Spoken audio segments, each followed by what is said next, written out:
do kaloj në Gjermani. Kam Elio Shytin atje, Nilda kështë bërë një punë të mrekullueshme, ose realisht unis me një mision të tillë në Kretë, e mori në analizë atë event që është tepër i rëndësishëm për diasporën shqiptare, për gjithmonë për emigracionin shqiptar atje, por edhe për personalitetet që përfshihen.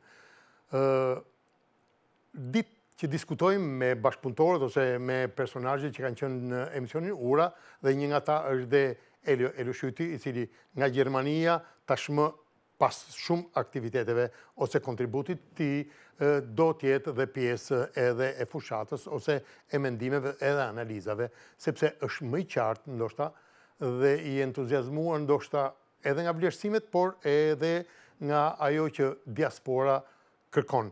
Ajo që ai më shkruan, thotë, e vërteta e këtyre zgjedhjeve është diaspora. Elio Shyti është nga Gjermania, kemi lidhje dhe të përdetje. Përshëndetje, Elio. Me mbrëmë, Artur, përshëndetje. Faleminderit për ftesën. E prisje që të vinin kështu rrethanat që diaspora të bëhet faktor, të bëhet diçka edhe në hapësirën e votuese, por kishe menduar diçka më tepër? Faktikisht të them të drejtën, kur nisi para një viti lufta për votën e diasporës, ku unë isha pjesë me një grup të tjerë të rinj, ishte fillimisht një ëndër dhe një dëshirë shumë e madhe që nga një anë të kemi mundësinë dhe ne shqiptarë nga diaspora për të votuar, po dhe nga ana tjetër edhe një lloj barazimi me qytetarët evropianë dhe me qytetarët e botës demokratike.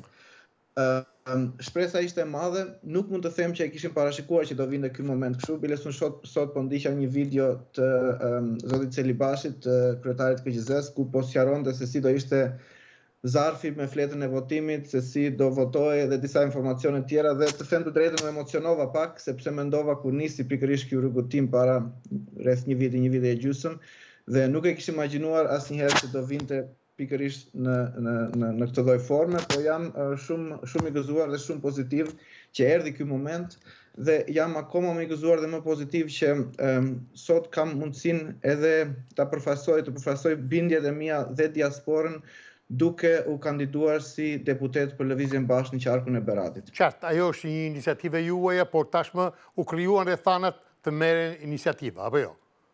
Po, patjetër. Ka qenë një hapësirë shumë e vështirë.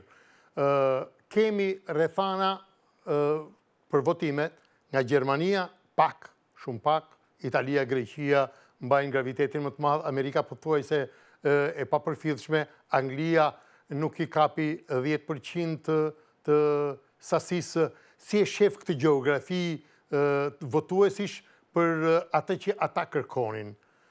Është gabimi i shtetit këtu, se nuk e ofroj atë që donë ata, apo është gabimi tyre në paqartësitë që kanë, nuk i kërkuan të sqarohen?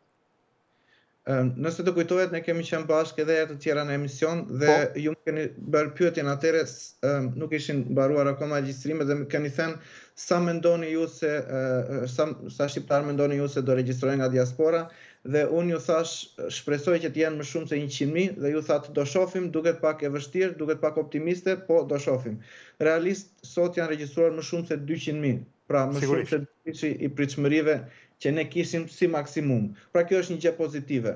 Në fakt të kemi kapur, atë unë shpresoja tek 10%, po e kemi kaluar 10% e njerëzve të cilët kanë drejt vote, 1.700.000 llogariten, pra jemi te 240.000 mrekullisht me llogaritë para, por jo me atë që mund bëjë diaspora. Është një start shumë i mirë, do thosha unë, për herë të parë që kemi mundësi për të votuar, është një start shumë i mirë, se edhe një pjesë e madhe e qytetarëve, edhe ata që ne i takojmë sot edhe flasim, nuk e kishin marrë vesh informacionin. Faktikisht, sado të duket e çuditshme, ndoshta për ne që jemi përdit në kontakt me këto gjëra, ndoshta na duket pak e çuditshme që ka dhe njerëz që nuk e kishin marrë të informacionin, po ky është realiteti. Gjithsesi, numri mbi 200 që janë regjistruar deri tani është shumë pozitiv, edhe sigurisht domethënë ngjall një optimizëm. Numri më i madh i të regjistruarve sigurisht janë në Greqi dhe në Itali, duke qenë se dhe aty janë përqendrimi më i madh i shqiptarëve që jetojnë në diasporë. Dhe sigurisht tani mbetet për të parë se sa prej tyre do votojnë, sepse kjo ishte faza e parë e regjistrimit, tani do shifet se sa prej tyre do votojnë. Unë kam vetëm një shqetësim këtu që dua ta shpreh, ndoshta edhe zoti Çelibashi na djeg në këtë moment dhe na jep një sqarim të dytë për këtë pikë. Unë e dëgjova që ai tha posta do funksionojnë në këtë mënyrë. DHL-ja në këtë rast që ka fituar tenderin për të dërguar votën në diasporë, do e dërgoj votën te personi në moment që nuk e gjen në shtëpi personin, sepse personi duhet të dali vetë me mjet identifikimi për të patur mundësi që të marrë zarfin me materiale zgjedhore. Në rast se personi nuk gjendet herën e parë në shtëpi, atëherë posta do tentoj 3 herë në total, domethënë edhe 2 herë të tjera. Dhe pastaj nuk është e qartë se çfarë do ndodhi me materialet e zgjedhore. Do kthehen ato sërish mbrapsh në KQZ, domethënë, apo do lihen në një filial postar si bëhet me postën e zakonshme që Se pyet kjo e dyshon? Jo, nuk është e qartë, domethënë nuk u sqarua tek ai lajmi që nxori zoti Çelibashi, nxori KQZ. Po sigurisht do kthehet, DHL-ja nëse e bën një veprim, DHL-ja merr parat për çdo zarf që kthen ose që çon. Dakor, po sigurisht tu duhet sqaruar se si janë bërë marrëveshjet me KQZ-n. Posta normale, deri tani domethënë kur ne blejmë produkte online, posta normale në moment që herën e parë ose herën e dytë nuk e gjen personin në shtëpi, e dorëzon produktin në një filial në afërsi të adresës së marrësit, ku marrësi ka të drejtë aty një javë ose 10 ditë për të shkuar dhe për ta marrë postën. Por nuk e dim nëse kjo marrëveshje është bërë në këtë mënyrë me KQZ-n apo KQZ-ja ka kërkuar që në rast në tentativën e tretë që personi nuk gjendet në shtëpi, posta pastaj ta kthej mbrapsht në KQZ. Kjo do ishte, dhe këtë doja të theksoja, kjo do ishte një problem i madh, sepse oraret ku punon posta, po themi 8-4, bazditë janë pikërisht dhe oraret ku dhe njerëzit ndodhen në punë. Dhe mundësia që dhe për herën e tretë të mos gjesh personin marrësi në shtëpi është shumë e madhe. Prandaj do ishte shumë pozitive nëse posta do depozitonte në këtë rast zarfin me materiale zgjedhore në një filial ku individi, personi... E pamundur siguria, e pamundur duhet kuptosh një gjë, Elio, dënohesh 3 vjet në qoftë se fotografon votën. Përjashtohet diaspora nga ky ligj, sepse ai e ka aty e fotografon e mbyll se sheh njeri, çfarë do bëj, do qarkulloj e të tjerat. Domethënë, nëse hym këtyre gjërave, është një eksperiment diaspora, është e vërtet vota e tyre, por shkelja e ligjit është e pranishme gjatë gjithë kohës. Dhe nëse i japin mundësira të tjera, duhet kuptosh, do të bëhet pjesë edhe vota diasporës. Duhet të shpëtojmë nga kjo. Jam dakord me këtë dhe nuk kam, po them ndonjëherë, unë biles kam vlerësime për punën e KQZ-s dhe për zotin Çelibashi kam bërë për mendimin tim deri tani një punë shumë të mirë. Por ndonjëherë ka dhe detaje të cilat shpëtojnë edhe unë do e shifja si shumë pozitive nëse do krijoj mundësia që posta me materialet zgjedhore të depozitohen në një filial postar, i cili do jetë prapë në I DHL-s po aty, ndoshta. I DHL-s dhe nuk ka rrezik, domethënë që të ndodhi manipulim. Prapë qytetari do shkojë njësoj si po ta merrte te dera e shtëpisë në moment që do vinte postari, në të njëjtën mënyrë do duhet të shkojë edhe te filiali postar me dokumentacionin duke u paraqitur vetë apo me një prokurë të posaçme në rastin se personi nuk mund të shkojë vetë për ta marrë. Pra nga ana e sigurisë nuk ka problem, por kjo mund të jetë diçka që mund të ketë shpëtuar gjatë rrugës, ose mund të jetë edhe diçka që do bëhet kështu, po që thjesht nuk u njoftua siç duhet.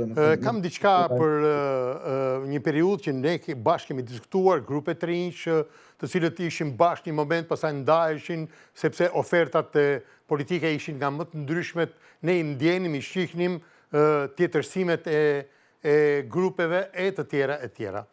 Në fakt ai shqetësimi që unë kam pasur është aktivizmi. Aktivizmi në diasporë ka qenë një fenomen tepër i ngritur në këto momente, midis disa grupimeve, dhe pikërisht ka dhe një lloj pamundësie të atij aktivizmit të vazhdojë rrugën e tij. E shikon pak të stopuar apo të keq informuar të rinjtë e diasporës në këtë aktivizëm të mëtejshëm për proceset politike dhe kombëtare.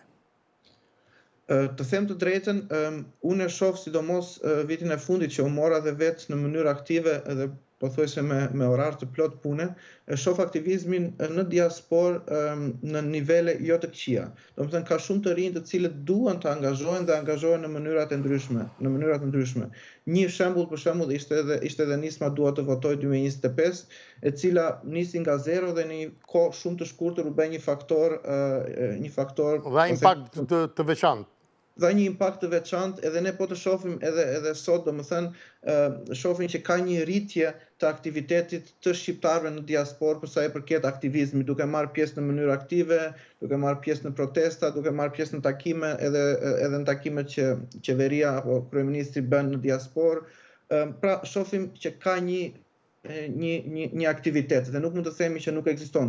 Sigurisht vështirësitë janë të shumta edhe nisin edhe nga fakti i distancës, se kur bëhet fjalë për shembull për çështje të cilat janë të lidhura ngushtë me Shqipërinë, atëherë do duhet gjithmonë që të ketë pra ka një lloj vështirësie në transport, po themi, ose në ardhje gjithmonë në Shqipëri. Përmend këtu për shembull ne kemi aktivistë që merren edhe me çështjet e emigrantëve në gjatër edhe çështje të tilla.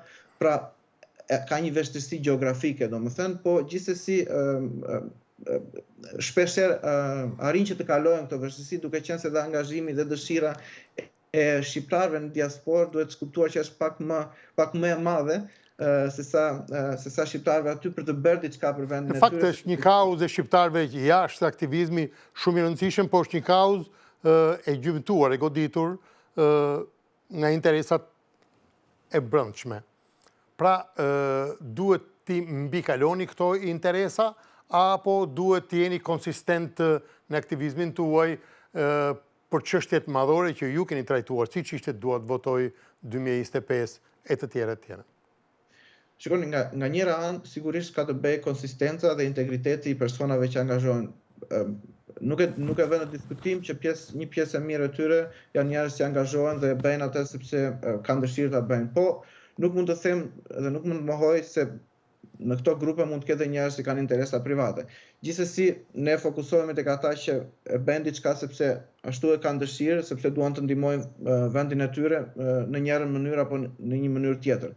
Por ne duhet të shohim që këtu ka gjithashtu edhe një vështirësi që vjen edhe nga shteti shqiptar, sepse nuk e krijon mundësi iniciativave qytetare, për shembull, që të kenë mundësi vendimarrje ose të kenë mundësi të ndikojnë në politikbërjen e vendit, dhe këtu unë shikoj dhe ne si Lëvizja Bashkë shikojmë që ka nevojë për disa ndryshime, siç është për shembull ligji për referendumet, siç janë për shembull lehtësimi i iniciativave ligjore të qytetarëve për të çuar çështjen në parlament.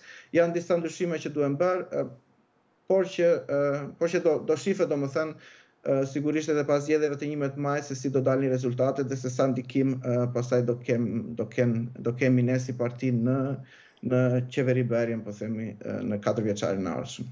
Në fakt, Elio, këto situata kanë sjellë edhe debate të vazhdueshme. Një grup i interesuar politikanësh qëmtuan të zgjidhnin portrete nga diaspora për t'i ofruar. Partia Socialiste hapi një platformë, partitë e tjera shtruan kërkesa, morën emra.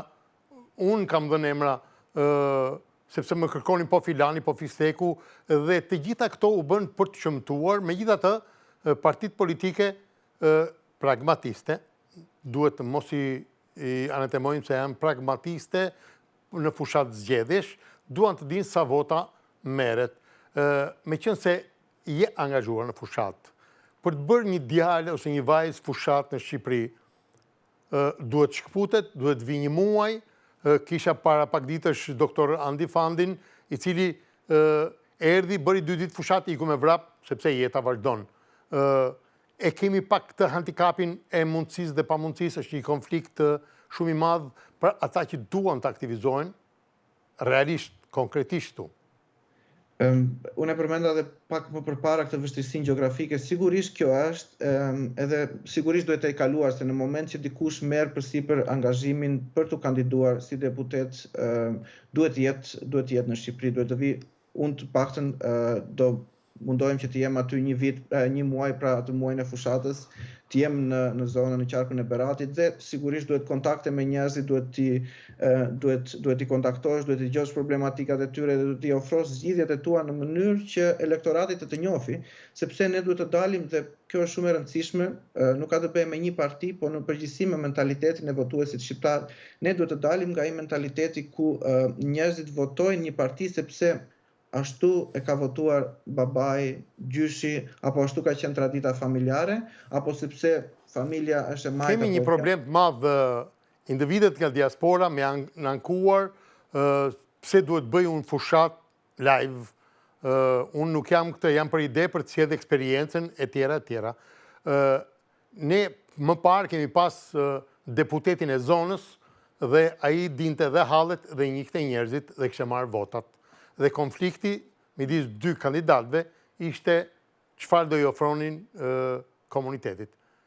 Diaspora këtë e ka të huaj. A mund të kishte module tjera angazhimisht diasporës në këto zgjedhje? Shikoni, formulën me deputetin e zonës ne kemi 30-35 vite që e shohim dhe që nuk ka funksionuar siç duhet. Prandaj po përdorim një formulë tjetër. Kemi 15 vjet e fundit nuk është deputeti i zonës, është deputeti i partisë. Pikërisht, pra, këto janë forma që deri tani janë ezauruar dhe nuk kanë dhënë efektin e duhur, shpesh kanë dhënë edhe efekte negative. Kurse tek ajo, tek pjesa, tani tek formula e re që ne po provojmë, pra pikërisht duke tërhequr njerëz nga diaspora me shpresën se ata vinë me një eksperiencë tjetër dhe me një koncept tjetër për demokracinë, por gjithsesi kjo nuk do të thotë që ata nuk duhet të angazhohen dhe nuk duhet të vinë dhe të shpalosin pikërisht ato aftësi që ata kanë në Shqipëri. Nuk mund të themi që një person nga diaspora do ta bëjë vetëm fushatën online ose duhet të japi vetëm ndihmë profesionale, sepse në këtë rast nuk ka nevojë të kandidosh si kandidat për deputet pra në zgjedhjet parlamentare, por mund ka mënyra të tjera siç është pra ndihma profesionale që mund t'i japësh në rrugë të ndryshme, ka organizata që mund ndihmojnë të rinjt, të cilët kanë nevojë për asistencë profesionale, por kjo është diçka tjetër. Dikush që aspiron të kandidojë për deputet në Parlamentin e Shqipërisë do duhet të ketë s'bën kontakt me qytetarët, të njohë problematikat e qytetarëve, të njohë problematikat e vendit dhe të përpunoj zgjidhjet që mund t'i japë atyre. Ju jeni në Gjermani prej kohësh dhe Zvicra e ka parlamentin e diasporës. Pra ka jo disa sedile në dispozicion, disa karike në dispozicion, por ka parlamentin e diasporës. Gjermania si e ka? E shfrytëzon energjitë e diasporës, sepse diaspora gjermane është disa herë sa Shqipëria. Po, Parlamenti gjerman nuk e ka këtë ndarje siç e ka parlamenti zviceran që ka një dhomë të caktuar ose disa një parlament, Zvicra e 5 quhen. Po, nuk ekziston kjo në Gjermani.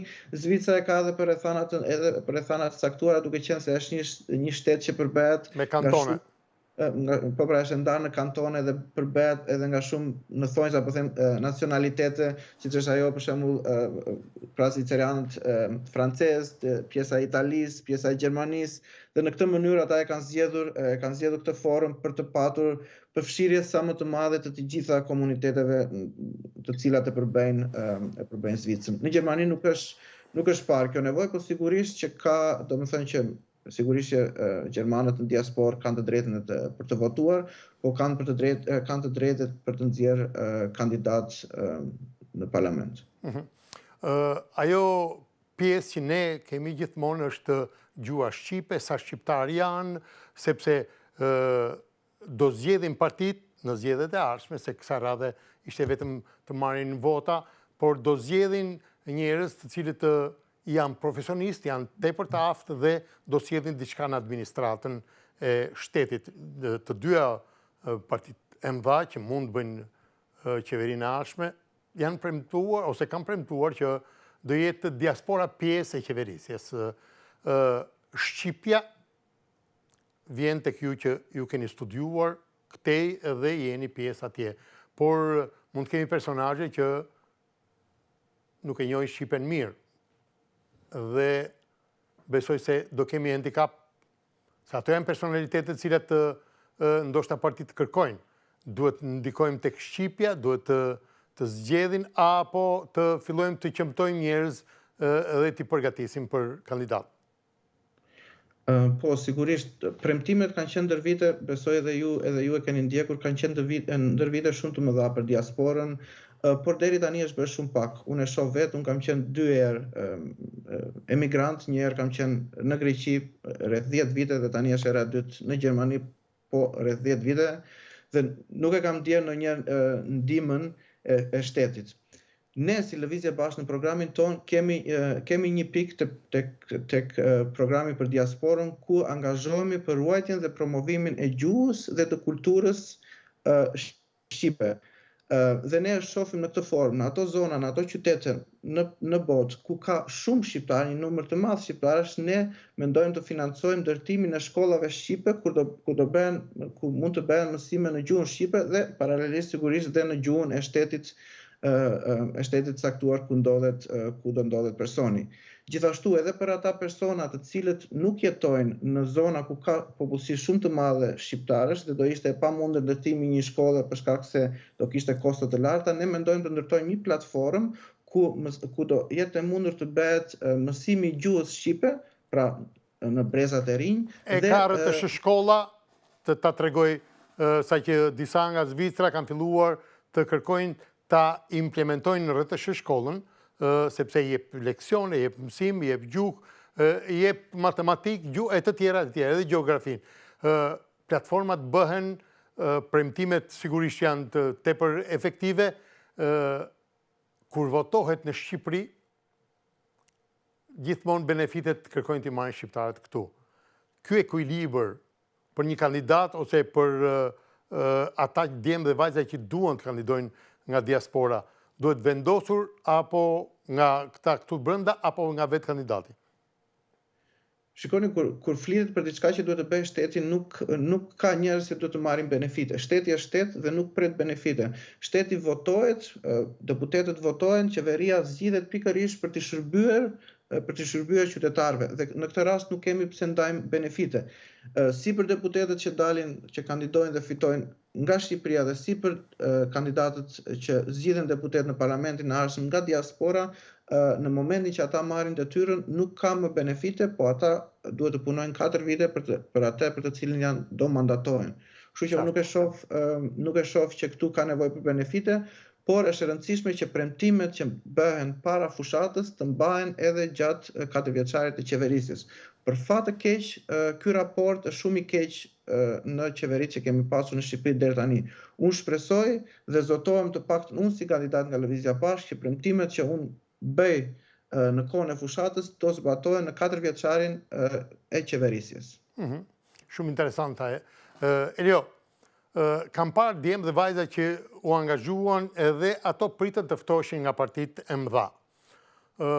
Është një lëvizje e cila nuk u përfshi në organizimin dhe qëmtimin, ngreti probleme, qoj denën kushtetuese,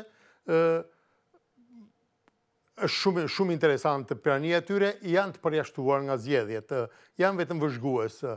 Shumë dënjen vëzhgues, disa prej jush u aktivizuan nga partitë e tjera, sepse keni eksperiencë ose një aktivizëm.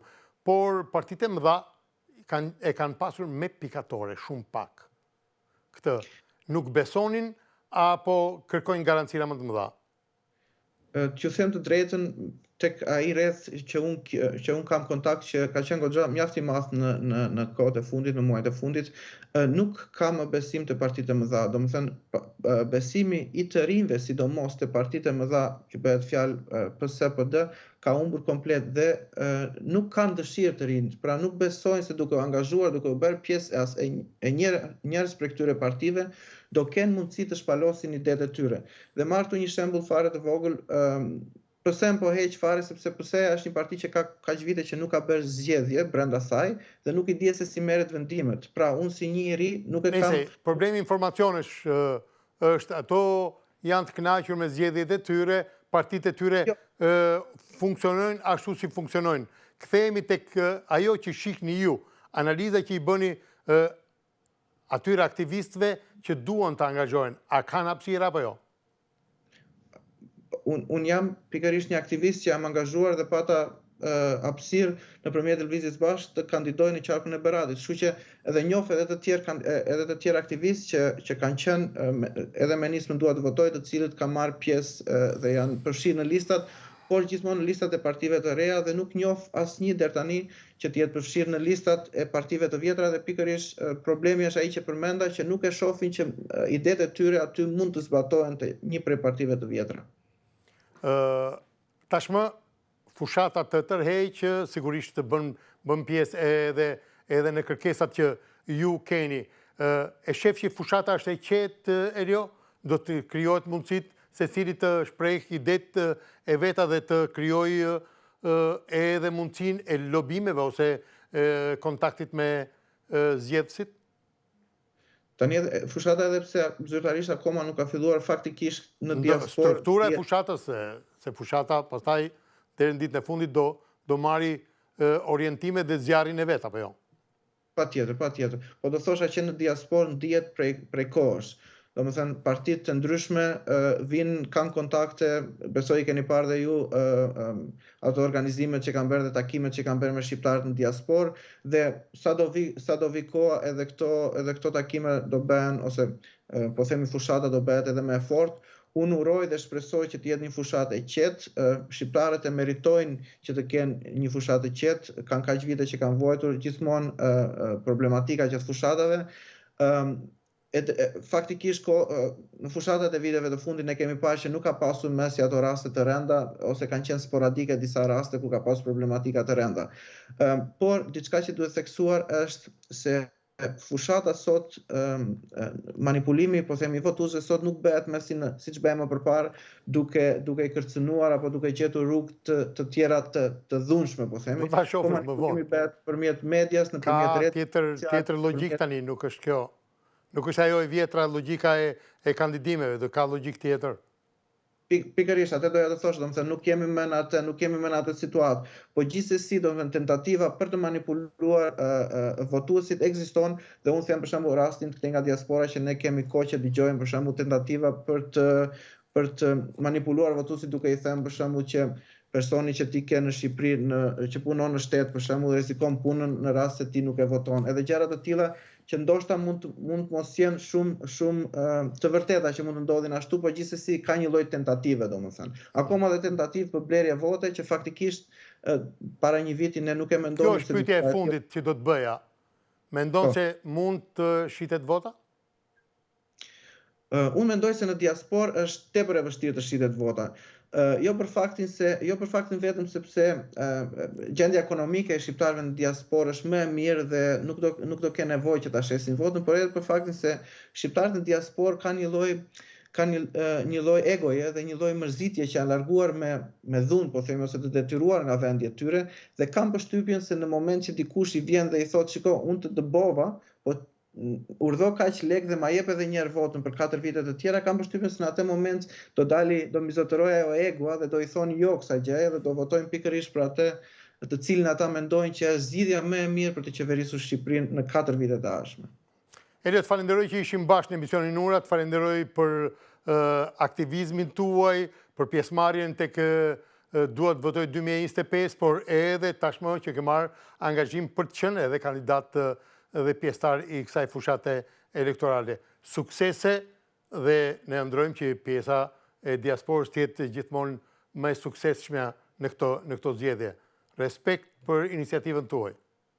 Faleminderit Artur, kënaqësi.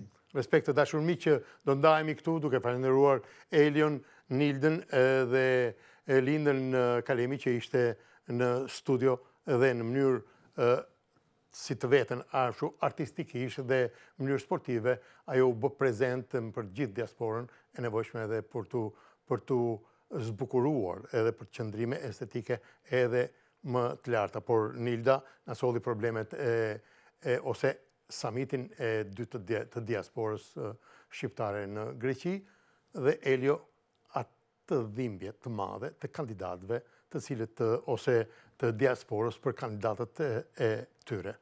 Faleminderit që na ndoqët. Natën e mirë.